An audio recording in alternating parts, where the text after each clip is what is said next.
NDRF 15 ಜನ ಇರ್ಬೋದು. NDRF ಹತ್ರ ಮತ್ತೆ 4 ಬೋಟ್ ಕೂಡ ಎಕ್ಸ್ಟ್ರಾ ಇದೆ.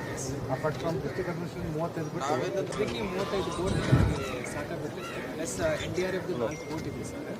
ಅಲ್ಲಿ ಆ ಹೈವೇ ಓಪನ್ ಆದ ತಕ್ಷಣ ಸರ್ ಇನ್ನೊಂದು NDRF ಟೀಮು ಇಲ್ಲಿಗೆ ಬರುತ್ತೆ ಸರ್. ಅವ್ರ ಹತ್ರನೂ ಒಂದು 5 ಬೋಟ್ ಇದೆ ಸರ್. ಶಿರೂರು ಆಯ್ತು ಅದನ್ನು ಓಕೆ